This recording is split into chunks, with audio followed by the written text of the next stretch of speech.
Welcome back to another episode of One Soccer Today. Not quite the Holy Trinity, but an admirable Trinity nevertheless, with Oliver Platts and Gareth Wheeler. I am Adam Jenkins. Gentlemen, we are so excited that we get to see the Canadian men's national team back in action this weekend right here on One Soccer. I know Gareth is frantically preparing for the matches. Oliver Platt, of course, is watching demurely and just absorbing and getting ready to give his best takes. I don't know, it's a word I heard a lot lately, and I feel like it fits you well, Oliver Platt. Let's talk about it. Jesse Marsh and Canada. It is a pair of friendlies on the road down south against the Americans, against the Mexicans. We seem to always play this game, Gareth Wheeler. What's at stake? Well, the answer for this one is maybe a little bit less than normal because they are just friendlies and there is no real associated meaning with it. But if you ask Jesse Marsh in conversation with the boys, there is always a little extra at stake when you're playing your southern neighbors. They know how important it is, and they have a lot of respect for the U.S., and they know how hard those games are. Obviously winning the CONCACAF World Cup qualifying stage was an incredible accomplishment, and they carry that with them, no doubt.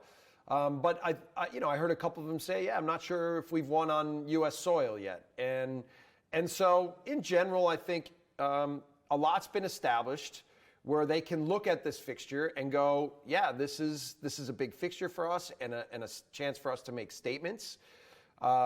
I think the statements right now are more internal, that we deserve to be here, that we belong here, that we are ready for this. For me, it's just about really taking those energies and continuing our process and making sure that we understand what details are going to be important for playing specifically against who they are, what they are, and making sure that we're ready to perform for what we want to be. But certainly I know that there's excitement for this match and the Mexico match as well. So Gareth Wheeler, statements, inward statements, not boasting about being kings of CONCACAF based on the tone of Jesse Marsh, but a chance to say, hey, USA, hey, Mexico, we're here, and when 2025 rolls around, we will be a thorn in your side. Is that sort of the vibe you're getting, that is ultimately what these guys are playing for in this window? Kind of. They will have their own internal goals. We can clarify Jesse Marsh's statements. My 2022 That's right. Canadian, certainly Canada not out of date whatsoever. These are I'm collectors. on 21. Collectors. A year ahead of you. When you dig deep into the history between these two sides, beating the U.S. has been few and far between. Like these moments don't come around very often. But Canada have only beaten the United States once ever on American soil. Again, 1957, July 6th, in a 3-2 victory in World Cup qualifying for Sweden, 1958. Played in St. Louis, Missouri, pretty close to Kansas City, where they're going to be playing. Look, so for the history books, this matters. For Jesse Marsh to continue to bring this group together to play the way that he wants to play. These games matter. To pick up some wins. Like, people are very encouraged about the manner by which Canada went out and played in very competitive games in the build-up and at Copa America, which is good. Need to start putting some wins together. All those things matter, but here's the kicker. This window sucks. It's the worst out of all international windows because domestic leagues across Europe are just starting. It's kind of problematic as certain players are still building up to full fitness. Beyond that, we enter a camp where I was looking forward to seeing Sam Adekubi play. He's not going to be there.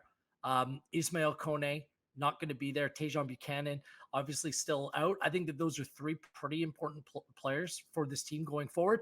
And there's always going to be the kicker, no matter what the result is, whether they win, lose, or draw against the United States and Mexico. For the U.S., interim manager. It's like pre-Pochettino or whatever they're going to do next. And for Mexico, it's the first game under their new manager. So there's going to be these like kickers. If they win, it's going to be like, okay, yeah, but if they go in and lose, it's going to be like, okay, yeah, but. So, it's a difficult window. I'm always excited to see this team play. I think they're very watchable, especially under Jesse Marsh. And let's see what ways he tinkers with this group to make it that much more compelling. Well, I am inspired by the Paralympics going on right now, so I'm going to take the figurative baton and continue to pass it along to you because Gareth is getting into something we do want to touch on in this opening segment, and that is availability. And we've seen some of the players come in, we've seen some of the players come out. When you think of what lineup decisions and partnerships Jesse Marsh might want to toy with, does that influence how excited or what you think might be at stake in this window as we sort of think about who is available for the Canadian gaffer? Not really, no, because I know this match isn't the be all and end all in terms of Canada under Jesse Marsh over the next year, but I think it is one match in a body of work that Canada is trying to build to try and kind of change the status of this program and continue to progress it. And I think this group of players has already done that to the point where now when they play these games, they expect that they think they have a chance of winning, right? They think they can beat these teams, but they're not necessarily doing it on a consistent basis. They're not necessarily doing it in the biggest games like a Nations League final where they fell short. And while that statistic is still there, that they haven't beaten the US in 1957 since 1957, Pele's first World Cup, like you can't really say that you're equals with that kind of team, right? Like, so I think there's still some work to do for this Canada team to really get themselves on that kind of level playing field with the US and Mexico, where the expectation is that, we're going to go and give these teams a real match every single time. So nothing really changes that for me. In terms of the players, like I do think Kone being absent is the big one. What is that midfield going to look like? Who's going to be the player to come in? I almost feel like Jonathan Osorio, it's almost unfair on him, but he's the guy who's 32 years old with 78 caps. You kind of know what you're going to get from Osorio. You can trust him and rely upon him. I wonder if Jesse Marsh in this window is going to want to see Matthew Chouanier, Ali Ahmed, Nico Seeger, the players that he knows less about in that central midfield role. So that would be interesting for me to watch. But I do think these games are important for Canada in terms of, just continuing that momentum that they've built up under Jesse Marsh so far. Garrett, that's always the balancing act, isn't it? With these windows where there's less at stake than a match of consequence or tournament football. If it was up to you, or perhaps you don't care and you just think you might have inclination of what Jesse Marsh might do, would you rather see him say, "Okay, let's audition some players with less on the line," or do you think that this is a chance to sort of build on that momentum and continuity from the Copa America success? I think for the second game, yes, absolutely. A little bit of a tight turnaround Saturday to Tuesday. And I think this game against the US means a little bit more to the manager as well. The players, I don't know. Games against Mexico are big, especially in Arlington, Texas. It's going to be a pro Mexican crowd there. But I think that this game means something to Jesse Marsh. So you might see something more similar to what we saw, predominantly be used at the Copa America. I do think that there's some questions and positions up for grabs, though, Adam. I think that of all the outfield players, I think that amongst onlookers, there was a lot of questions about Kyle Aaron. Fantastic player, all-time leading goal scorer with the Canadian men's national team, but does he necessarily fit to a T the way that Jesse Marsh wants to play? I say continue to play him right now, but it doesn't mean that he's a lock moving forward. I think that the preference would be, and we saw Tani Oluwaseyi come in multiple games, a player that can maybe get in behind the line a little bit, play a little bit more direct, add a little bit more pace over the top. Canada traditionally use the wings to do that under John Herdman. This system is a little bit different, though. So we'll see where Kyle Aaron's role actually, what that role's going to more look like going forward. I think that once they bring in potentially a Daniel Jebison, that role might be a little bit even more in question. And I know that people are probably sick of the repetitive nature of having this conversation, but I think it's worth having. It's like, where best to play Alphonso Davies? Like this question isn't going anywhere because he is a star player. And over the course of Copa America, I thought he played well, right? Like he was steady. He played left back, but he didn't play like a star player at that tournament because I don't think it necessarily, for a Canada team that is forced to dig in for long stretches of the game and play a little bit different, I think that he's more effective or can be more effective where he can shine that much brighter if he plays in a more advanced role. That's why with Atakubi in behind, the record playing with together is phenomenal. That would have been really interesting to see if Marsh was willing to experiment with that. The fact that Atakubi isn't in, that might relegate Davies back to left back, which, by the way, I'm fine with him playing. But if you want to be not just a good, but a great team, I think that you might need Alphonso Davies, your best player, playing it a little bit of a different way. So maybe over the course of these 2 games, Adam, we see Davies play a little bit further up. We did see him a moment here or there do that, but I think a prolonged run under Jesse Marsh in the way that he wants to play, that would be really interesting to me. And Ollie, anything finally on the Laren discussion that seems to be quietly just off the shoulder of the Davies at left back? It's been David and Laren as the other, probably the second head of the monster. Anything to add there, or perhaps even in goal? Is it still time for Max Crepeau to get some minutes with this nation?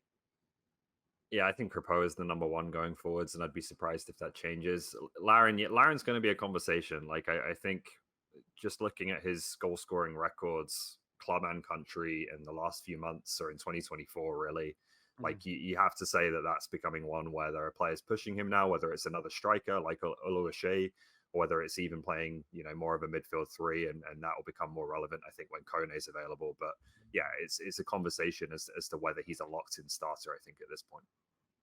So for themes and other narratives surrounding this first match, especially against the Americans, I think one that's getting a lot of headlines, certainly south of the border, is Jesse Marsh returning to the US, now coaching Canada. And there's been lots of talk about it, as you might expect. We know where Jesse Marsh stands, some of the sound bites he's had about his lack of desire to return to US soccer in the immediate or perhaps even distant future. Of course, he's focused on Canada right now, but Ollie, there's no doubt that this is a story with some of the, maybe vitriol is overselling it a bit, but there's no doubt that it's not necessarily kumbaya with Marsh and the Americans, and the fact that he'll be back there. Do you worry perhaps that narrative could overshadow or take up a suffocating amount of talking time around this match? No, not really. I think it's a good story. I'm quite intrigued by it, to be honest with you, and I think, like, the primary reason, obviously, they hired Jesse Marsh is his coaching resume, and he's coached in the Premier League and the Bundesliga, and he has some knowledge of Canadian soccer and North American soccer and all of that. But a secondary reason that they hired him is because he's very media friendly, and he's not shy to do interviews. And I think for a program that is trying to get the faces of the team out there more and builds the profile of this program in Canadian sports, and also for a federation that has been a PR nightmare for several years now and is trying to change their image, like, that was a part of why he was hired as well. He's very, very good at that stuff. So I think it's hard to, reap the benefits of how willing he is to do media and how much he's getting the team out there and the players' names out there, but then say, oh, well, not like this. We don't like this part, right? Because of a particular storyline that's going to take up a lot of oxygen, I'm sure, in the US media. So no, it doesn't really bother me, to be honest. Yeah, I mean, it doesn't bother me either, but let's be honest what this story is. It's a US soccer story. It's not a Canada soccer story. Yeah. It's not, and he's done a lot of media and will continue to do a lot of media in the US, which is fine, which is great. More people talking about the game, the sport in this confederation, like all that stuff is great. But let's be honest, it's a story because Jesse Marsh shoulda, coulda, woulda been the US coach. But now he's a Canada coach. That's not going to change between now and 2026. That might change down the road at some point. It wouldn't surprise me. I think that this will be a game where he kind of wants to stick it to a country that, probably should have hired him instead of rehiring Greg Berhalter. And just that process is what stands out. It's not our comments. It was his comments at the time about it that add that level of spice. And reporters have gone on and tried to get more comments. And, there's times where, Marsh is kind of showing his cards, but not really. But I think he's balancing it all really well. It's going to be an overarching story.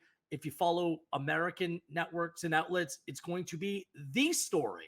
I prefer to just look at the Canadian storylines. That's what stands out to me. Shout out to Mauro Eustachio, who's stepping up and is part of Jesse Marsh's staff. Another really good story. I really like this idea that the Canada Soccer is instituted, where a different coach will come up each window and get that experience, get that taste. You have those two Eustachios within the Canada camp. I love stories like that. There's enough watchable players and storylines within this Canada team that's fine by me. All the other stuff, great. Others can consume, but that just won't be my focus. All right, just a few minutes left here, gentlemen, on the not quite preview, but things that you're keeping the biggest eye on for the friendly coming up this weekend, Ollie. I'm remiss to ask, but because it's written down on my script and I follow the rules, I'm going to ask it. We've already outlined the history, how long it's been since Canada's won down there, the pool that we have, some of the absences, etc. I'm going to ask the question, are Canada underdogs? But I want to hedge it by the overarching theme that I like to get to is, should Canada go into this match puffing their chests out a little bit after Copa America and going on to feel like they should be demanding more from themselves in this match and in Gold Cup and Nations League, which will inevitably follow very, very soon?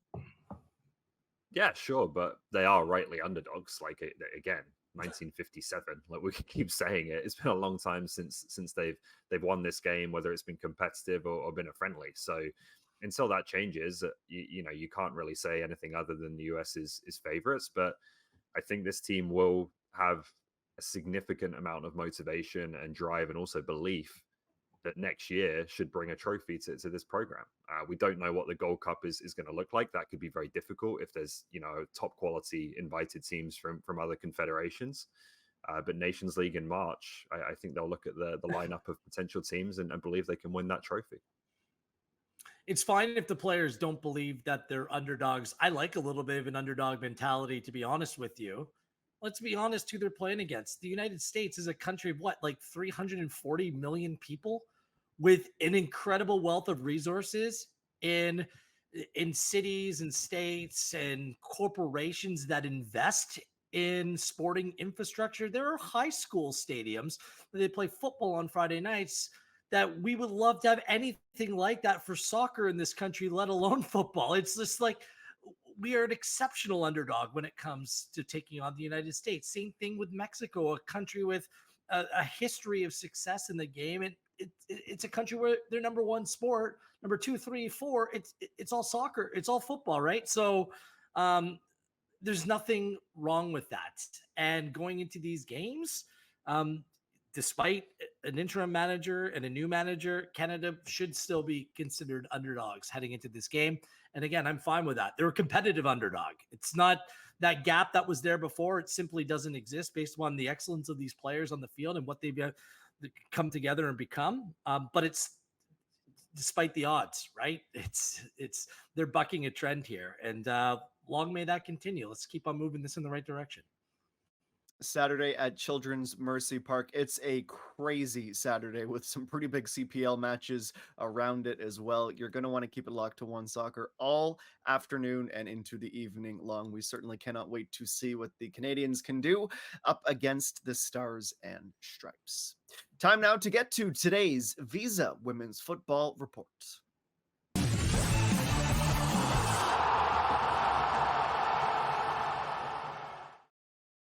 The Young Reds are in action right now at the FIFA U20 World Cup with the results coming flying in. It was a 3-3 draw against the French to begin the tournament, and then the wins began to pile in for Canada, including meeting Fiji for the first time in an international match. And Canada would go into that game expecting to beat Fiji handedly, and they certainly did so. Just want to make sure you get the number right. Yeah, that's right. 9 goals Canada scored in Oceania. And within that lopsided scoreline, a little bit of history as well that we'd like to share with you in case you missed it, because the list we're about to show you has some pretty big names on it for Canadian youth international goal scorers. You go through some of them, and we want to talk about the hat trick that Annabelle Chakwu had scored. It vaulted her to the very top of that list. Oh yeah, we've heard of Christine Sinclair and Olivia Smith.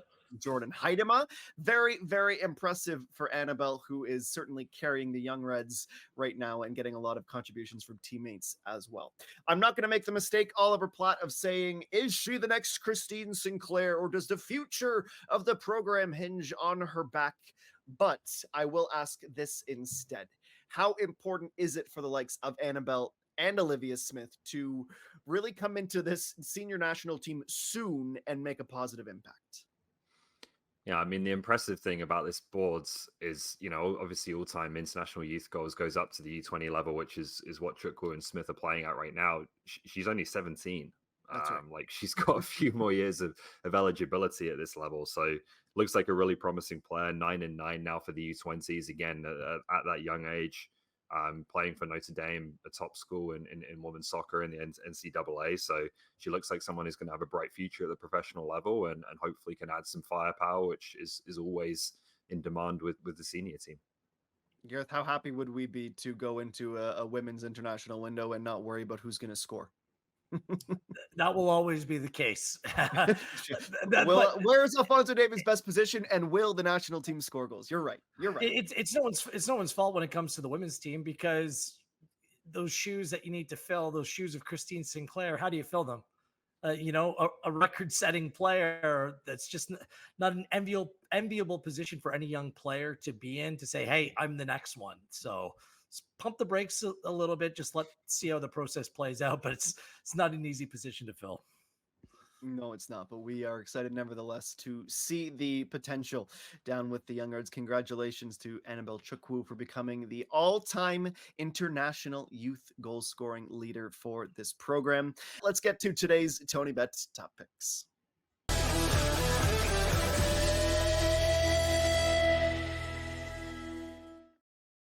Football lines presented by tonybet, and the producer of the program today, Gareth Wheeler, has given you both a treat, asking you about your clubs in their upcoming matches. For United, -132 favorites against Southampton. It's a must-win for United coming out of the window already, but I can't back them to win. Southampton, by the way, is the second most possession in the Premier League. That's wild to me, just after Spurs. I know that the Newcastle were down to 10 men. I can only bet on the total, and that's the over in any Manchester United game, over the total in this game. Oliver Platt, Walsall. It is famous for being home to Oliver Bassett. It is also famous for being your club's upcoming game, the Dons, +121 at home. Look at that guy. Southampton manager Russell Martin has came from the MK school of possession without purpose, which is what we do best, and I would expect more of that here. We're 1 win and 3 losses to start the season, so let's put your money on Walsall. One Soccer Today, the program where we always leave on an uplifting note. For Gareth Wheeler and Oliver Platt, we thank you for joining us. And Canada, we'll see you tomorrow in the CPL, and then Saturday, don't miss it. One Soccer. We'll chat.